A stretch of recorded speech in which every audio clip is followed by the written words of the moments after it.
नमस्कार दोस्तों, हमारे YouTube चैनल पूजा पाठ कथा कहानी में आपका स्वागत है। आज की वीडियो में हम लोग जानेंगे कि पति पत्नी के एक साथ भोजन करने से क्या होता है, पुण्य होता है या पाप होता है, यह सब हम इस कथा में सुनेंगे। रानी सत्यभामा और कृष्ण जी के बातचीत से, उनकी कथा से हम यह जानेंगे कि यह कार्य अच्छी होती है या बुरी होती है। तो चलिए शुरू करते हैं। एक बार की बात है, देवी सत्यभामा भगवान श्री कृष्ण के पास जाती हैं और उनसे पूछने लगती हैं, हे स्वामी, आज मेरे मन में एक शंका उत्पन्न हो रही है, कृपया आप मेरे इस शंका का निवारण कीजिए। भगवान भी श्री कृष्ण कहते हैं, हे प्रिय, तुम्हारे मन में जो भी शंका हो निसंकोच हमको कहो, तुम्हारी हर शंका का निवारण करना मेरा कर्तव्य है। तब देवी सत्यभामा बड़ी ही प्रसन्नता से पूछने लगती है, हे प्रभु, आपकी हम तीनों पत्नी पहले आपको भोजन कराते हैं, फिर हम तीनों भोजन करते हैं, नित्य आपकी सेवा करते हैं, आपके चरण दबाते हैं। किंतु हे प्रभु, क्या पत्नी को पति के साथ अथवा पति से पहले भोजन करना चाहिए? क्या ऐसा करना उचित होता है? शास्त्र इस विषय में क्या कहता है?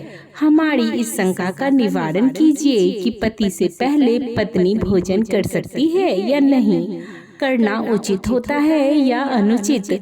हमारे इन प्रश्नों का उत्तर प्रभु हमें दीजिए। हे प्रभु, ऐसा वह कौन सा पाप है जिसे करने से स्त्री नरकगामी बन जाती है? कृपया आप मेरी इस शंका का समाधान कीजिए। भगवान श्री कृष्ण मुस्कुराते हुए कहते हैं, हे देवी, आज तुमने समस्त मानव जाति के कल्याण के उद्देश्य से बहुत ही महत्वपूर्ण प्रश्न किया है। हे देवी, तुमने जो प्रश्न किया है उसका समाधान देवी सुदेवा की कथा सुनने से प्राप्त हो जाएगी। देवी सत्यभामा कहती है, हे प्रभु, यह रानी सुदेवा कौन है? उनका आचार विचार कैसा है? मेरे मन में उनके विषय में जानने की जिज्ञासा हो रही है। श्री कृष्ण कहते हैं, हे देवी, तुम्हारी आज्ञा पर आज मैं तुम्हें रानी सुदेवा की कथा सुनाता हूँ। तुम्हारी सभी शंकाओं का समाधान इस प्राचीन कथा में ही है। इस कथा में तुम्हें तुम्हारे सभी प्रश्नों के उत्तर मिल जाएंगे, इसीलिए इस कथा को ध्यान पूर्वक सुनो। जो भी मनुष्य इस कथा को ध्यान पूर्वक सुनता है और इसका प्रचार करता है, वह सौभाग्यशाली बना रहता है, उसे कभी नरक की प्राप्ति नहीं होती है। फिर देवी सत्यभामा कहती है, हे स्वामी, मैं इस कहानी को अवश्य ही ध्यान पूर्वक सुनूंगी, कृपया आप इस कहानी को कहने की कृपा करें। भगवान श्री कृष्ण कहते हैं, सत्यभामा, फिर सुनो इस कथा को। इस कथा को तुम ध्यान पूर्वक सुनना ताकि तुम्हें पूरी कथा का जानकारी हो सके। प्राचीन काल में अयोध्यापुरी में महाराज इक्ष्वाकु राज्य करते थे। वे धर्म का पालन करने वाले गुणवान, चरित्रवान और अत्यंत कुशल सम्राट थे। उनका विवाह काशी नरेश की पुत्री सुदेवा के साथ हुआ था। सुदेवा सत्य का व्रत पालन करने में तत्पर, गुणवान, चरित्रवान तथा महान पतिव्रता थी।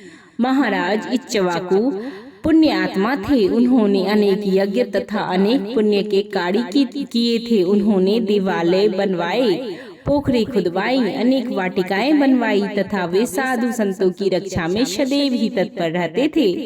महाराज इक्ष्वाकु के नगर के समीप एक घना जंगल था। उस जंगल में एक सुअर अपनी पत्नी और पुत्र पौत्रों के साथ रहता था।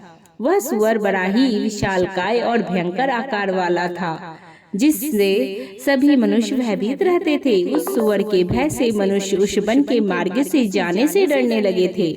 फिर जब यह बात महाराज को पता चली तो उन्होंने उस सुअर का शिकार करने का सोचा। और फिर एक दिन महाराज अपनी पत्नी सुदेवा तथा अनेक सैनिकों और कुत्तों को लेकर उस वन में शिकार करने के लिए चले गए। महाराज बड़े पराक्रमी थे। उन्होंने अनेक विशालकाय शेरों का तथा राक्षसों का वध किया था। इसीलिए वे इस भयंकर सुअर से नगरवासियों की रक्षा करने के लिए उस वन में उस सुअर का शिकार करने के लिए आ गए। जब उस भयंकर आकार वाले सुअर ने महाराज को वन की तरफ आता हुआ देखा तो वह सुअर अपनी पत्नी से कहने लगा, हे प्रिय, देखो यह कौशलपुर देश के महाराज हैं। वे महान पराक्रमी और महान तेजस्वी हैं और वे इस वन में मेरा शिकार करने के लिए आ रहे हैं। उनके साथ बहुत से कुत्ते और अस्त्र शस्त्र हैं। इसमें तनिक भी संदेह नहीं कि वो मुझ पर ही प्रहार करेंगे। महाराज बड़े पुण्य आत्मा हैं। यह राजाओं के भी राजा हैं, समस्त विश्व इनके अधीन है। हे प्रिय, मैं तुम सब की रक्षा करने के लिए अपना पराक्रम दिखाता हूँ। महाराज के साथ युद्ध करूंगा। अगर युद्ध में मैं इनको पराजित कर दिया तो तीनों लोकों में मेरी कीर्ति हो जाएगी, और यदि मैं इनके हाथों से मारा गया तो मुझे इस सुअर के जन्म से छुटकारा मिलेगा और मैं विष्णु लोक को चला जाऊंगा। मेरे पिछले जन्म के पाप के कारण ही मुझे सुअर का जन्म प्राप्त हुआ है। हे प्रिय, तुम मेरा मुंह छोड़कर अपने पुत्र पत्रों को लेकर पर्वत की गुफा में चली जाओ। अब समय आ गया है कि मैं अपने पूर्व जन्म के पापों से मुक्त हो जाऊं। जब महाराज के बाण मेरे शरीर को घायल कर देंगे तो एक एक बाण से मेरे पूर्व जन्म के पाप नष्ट हो जाएंगे। फिर उस सुअर की पत्नी बोलने लगती है, हे नाथ, हमारे बच्चे आपके ही पराक्रम और साहस के कारण इस वन में निर्भय होकर विचरण करते हैं, कोमल कोमल फूलों का आहार करते हैं। आप ही के कारण इन्हें शेर, सियार आदि जंगली जानवरों का भय नहीं है, क्योंकि आप ही इनकी रक्षा करते हैं। आपके भीषण रूप को देखकर कोई भी शिकारी हमारा शिकार करने के लिए इस वन में नहीं आता है।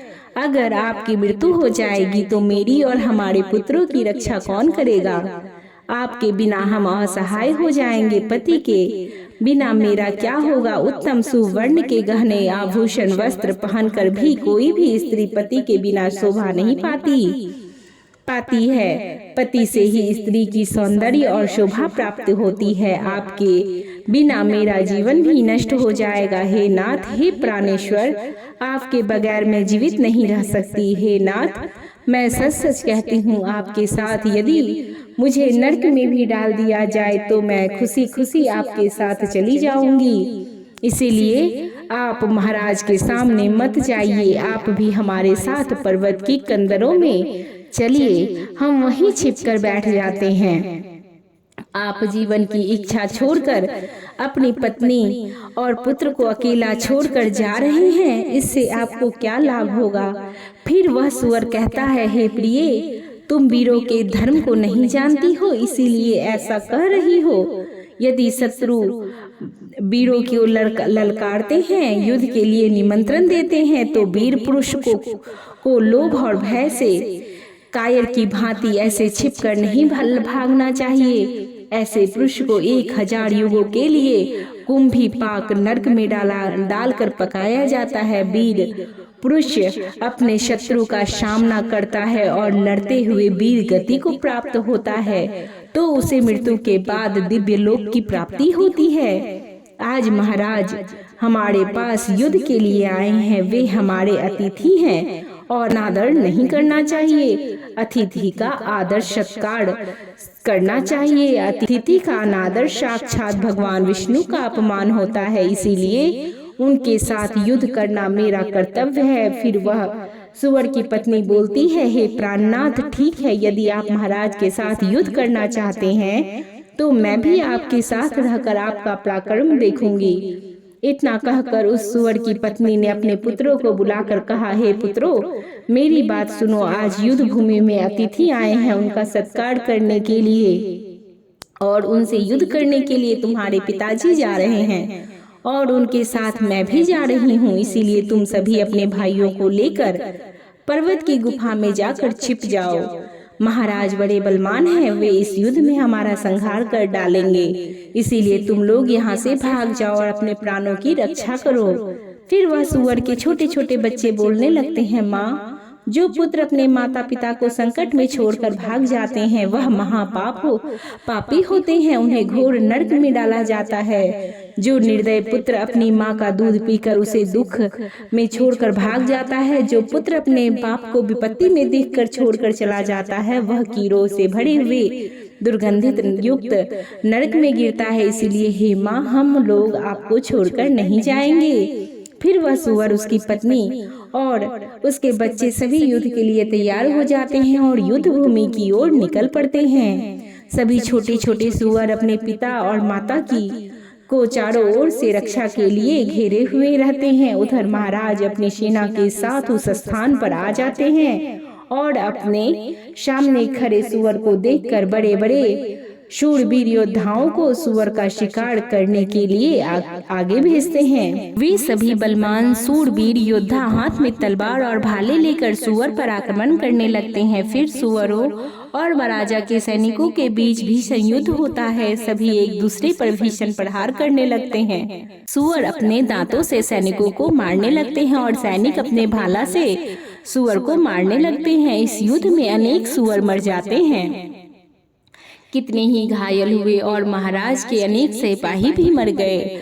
अब केवल वह सूअर और उसकी पत्नी और उसके कुछ 5 बच्चे पुत्र ही बचे थे। अपने सभी पुत्रों को मरा हुआ देखकर सूअर की पत्नी भयभीत हो जाती है और अपने पति से कहती है, नाथ, मुझे और इन बालकों को लेकर यहाँ से चलो, नहीं तो हमारा वंश नष्ट हो जाएगा।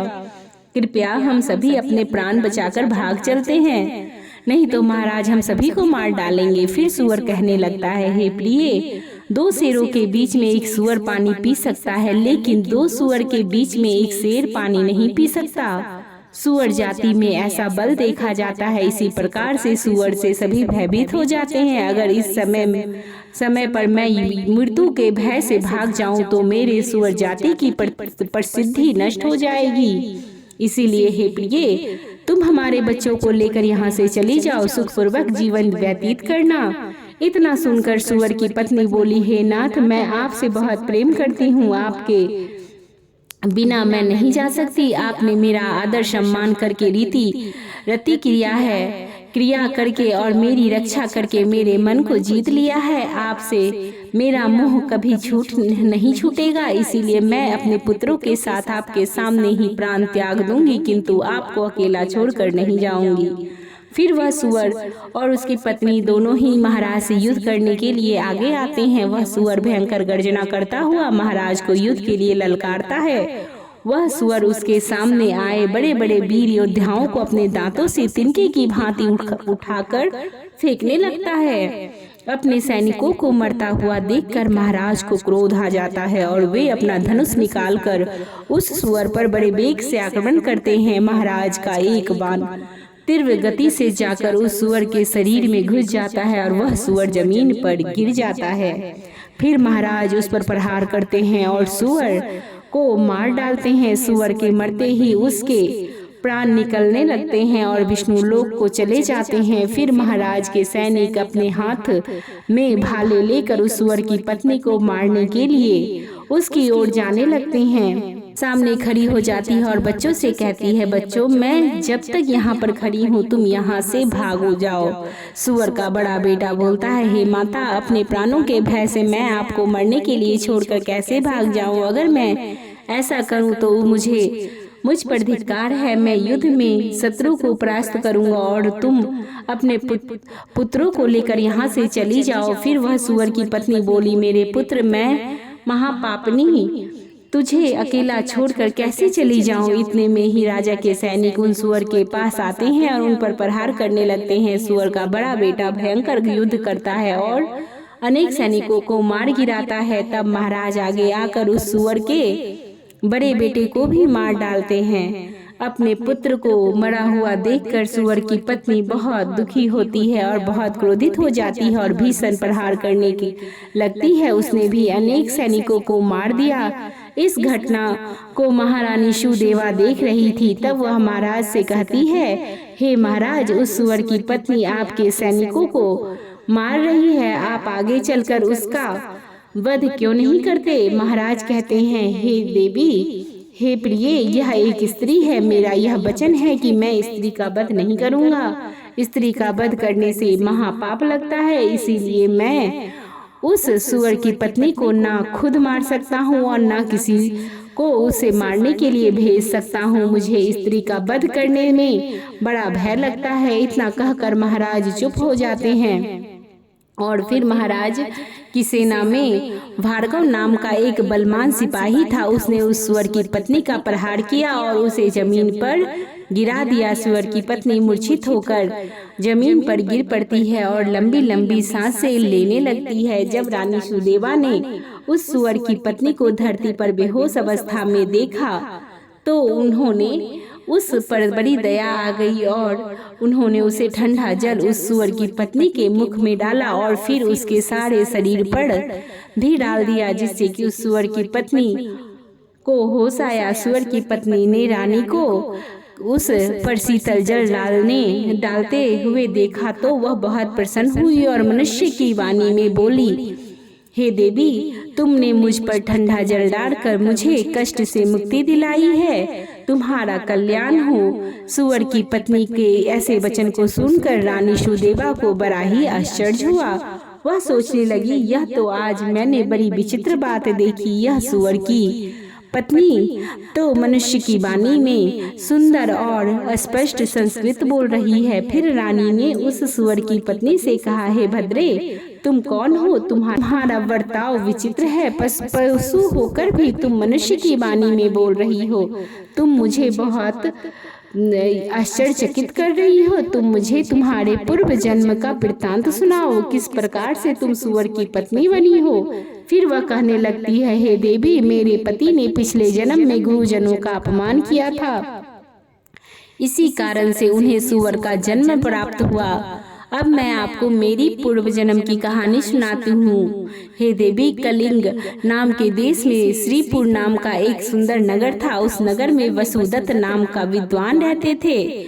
मैं उसी वसुदत्त ब्राह्मण की पुत्री थी। उन्होंने मेरा नाम सुकन्या रखा था। उस समय उस नगर में मेरे जितनी सुंदर स्त्री कोई और नहीं थी। अपने सौंदर्य और रूप के घमंड में मैं उन्मत्त हो गई थी। मेरी मुस्कान बड़ी मनोहर थी। जब मैं जवान हुई तो मेरा सुंदर रूप जवानी देखकर मेरी माता को बड़ा भय लगने लगा। वो मेरे पिता से कहने लगी, हे नाथ, अपनी कन्या जवान हो चुकी है, इसका विवाह क्यों नहीं करा देते हैं? उसे शीघ्र ही किसी वर को सौंप दीजिए। फिर वह ब्राह्मण बोला, हे कल्याणी, मैं अपनी पुत्री का विवाह उसी पुरुष के साथ करूंगा जो विवाह के बाद मेरे घर में निवास करेगा। सुकन्या मुझे बड़ी प्रिय है, मैं इसे अपनी आंखों से दूर नहीं होने देना चाहता। फिर एक दिन शिव शर्मा नाम के जवान विद्वान ब्राह्मण मेरे द्वार पर आए। मेरे पिता उसके ज्ञान और कुशलता को देखकर बहुत खुश हुए और उसे मुझसे विवाह करने के लिए पूछ लिया। फिर मेरे पिता ने उस शिव शर्मा ब्राह्मण से मेरा विवाह करा दिया और वे हमारे साथ ही हमारे घर में रहने लगे। किंतु मैं अपने माता पिता से लाड़ प्यार से बिगड़ चुकी थी, अपनी विवेक शक्ति खो चुकी थी। मैंने कभी अपने पति की सेवा नहीं की, कभी उनके चरण स्पर्श नहीं किए। मैं सदा उन्हें कुदृष्टि से देखती थी, उनका अपमान करती थी, उन्हें नाम लेकर पुकारती थी, उनके भोजन से पहले भोजन कर लेती थी। मैं अपने पति से ही खुद को भोजन परोसवा लेती थी। मैं अपनी मर्जी से स्वच्छंद होकर यहाँ वहाँ घूमने लगती थी और बात बात पर अपने पति का अपमान करती थी। शिव शर्मा बहुत ही शांत स्वभाव के थे। उन्होंने मुझे अनेक दिनों तक सहन किया। फिर एक दिन वे अत्यंत दुखी होकर मुझे छोड़कर चले गए। मेरे पति के जाते ही मेरे पिता बहुत दुखी होकर कहने लगे कि हे प्रिय, सुनो, हमारे दामाद हमारी पुत्री को छोड़कर चले गए हैं। हमारी पुत्री ही पापचारिणी थी, दामाद तो विद्वान थे। मैं क्या जानता था कि हमारी पुत्री सुकन्या दुष्टा और कुलनाशनी होगी। फिर मेरी माता बोली, हे नाथ, हमारी पुत्री आप ही के लाड़ प्यार से बिगड़ गई है। इसे सही राह पर लाने के लिए आपको ही कुछ करना होगा। पिता के घर में रहने वाली कन्या दुराचारी बन जाती है, इसीलिए कन्या को कभी घर में नहीं रखना चाहिए, उसे अपने पति के साथ ही रखना चाहिए। हमारी कन्या बहुत दुष्ट और पापी थी। पापनी है, आप इसका त्याग करें, इसे इसके पति के पास भेज दीजिए। इस प्रकार माता के वचन को सुनकर मेरे पिता बहुत क्रोधित हुए और मुझे कहने लगे, हे दुष्टा, हमारे कुल के कलंक लगाने वाली दुराचारी, तेरे ही कारण शिव शर्मा हम सबको छोड़कर चले गए। इसीलिए तेरा पति जहाँ पर है तू वहीं पर चली जा, अथवा मुझे जो स्थान अच्छा लगे वहाँ तू चली जा। फिर मैं अपने घर को छोड़कर चली गई। बाहर जाने पर मुझे लोग उल्टा, पापनी, दुराचारी कहकर संबोधित करने लगे। इसीलिए मैं अपने पति को ढूंढते हुए वन में चली गई। फिर एक दिन वन में मैं कुटिया के सामने जाकर खड़ी हो गई और भिक्षा मांगने लगी। वहां पर उस कुटिया में रहने वाली मंगला नाम की स्त्री ने मुझे देखकर अपने पति से कहा, हे स्वामी, द्वार पर एक दुखिया दुबली पतली स्त्री भिक्षा मांगने के लिए आई है। मंगला का पति कोई और नहीं बल्कि शिव शर्मा ही था, जिन्होंने मेरा त्याग किया था। मुझे देखकर उन्होंने मुझे पहचान लिया और अपनी पत्नी से कहा, हे प्रिय, यह मेरी पहली पत्नी सुकन्या है जो मुझे बहुत प्रिय थी, इसीलिए तुम इसका आदर सत्कार करो और इसे अपने घर में स्थान दो। फिर मंगला ने अपने पति की आज्ञा का पालन करते हुए मुझे घर के अंदर बुला लिया और मुझे पहनने के लिए वस्त्र दिए। फिर एक दिन मैं बैठकर मंगला के अच्छे स्वभाव का और मेरे दुष्ट स्वभाव का विचार करने लगी और मुझे बड़ा दुख होने लगा। अधिक चिंता करने की वजह से मेरा हृदय गति रुक गई और मेरी उसी क्षण मेरी मृत्यु हो गई। फिर यमराज के दूत उस स्थान पर आ गए और मुझे उठाकर यमलोक ले गए। वहां पर यमराज ने मेरा लेखा जोखा देखा और यमदूतों से कहा, हे दूतों, इस पापनी स्त्री ने अपने पति का बहुत अपमान किया है। यह पति से पहले ही भोजन कर लेती थी, अपने पति को नाम से बुलाती थी, इसे घर के काम करवाती थी, इसीलिए इस स्त्री को ले जाकर नरक में डाल दो। फिर यमदूत मुझे नरक में ले गए और उन्होंने मुझे जलते हुए अंगारों में डाल दिया। वहां नरक में मुझे अनेक वर्षों तक कष्ट भोगना पड़ा। फिर नरक की सजा भुगतने के बाद यमराज ने मुझे सुअर के जन्म में डाल दिया। सुअर की पत्नी बोली, हे देवी, इस प्रकार से मैंने आपकी मेरे पूर्व जन्म की वृतांत सुना दी है। कृपया अब मुझे इस जीवन से मुक्ति दिला दो। आपने अपने पति की बहुत सेवा की है, इसीलिए मुझे आपका थोड़ा सा पुण्य प्रदान करो। फिर रानी सुदेवा महाराज से कहती है, हे स्वामी, अब मैं क्या करूं? महाराज ने कहा, हे प्रिय, यह बेचारी बहुत दुख उठा रही है, तुम अपने पुण्य से इसका उद्धार करो। महाराज की आज्ञा लेकर रानी सुदेवा ने सुअर की पत्नी से कहा, हे देवी, मैं अपने 1 वर्ष का पुण्य तुम्हें प्रदान करती हूँ। रानी के इतना कहते ही सुअर की पत्नी के प्राण निकल गए और उसके शरीर से एक दिव्य स्त्री प्रकट हुई और फिर वह महारानी और महाराज को नमस्कार करके विष्णु लोक को जाने लगी। भगवान श्री कृष्ण कहते हैं, हे रानी सत्यभामा, इस प्रकार मैंने तुम्हें यह महान कथा सुनाई है। तुम्हारे सभी प्रश्नों के उत्तर भी मिल गए होंगे। देवी सत्यभामा कहती है, हे स्वामी, आपने आज मुझे बहुत ही पवित्र कथा सुनाई है और मेरी सभी शंकाओं का निवारण किया है। इसके लिए आपको कोटि कोटि नमन। इसी के साथ यह कथा यहीं पे समाप्त होती है। कथा कैसी लगी कमेंट बॉक्स में जरूर बताइएगा। अभी तक हमारी कथा के साथ जुड़े रहने के लिए आपका धन्यवाद।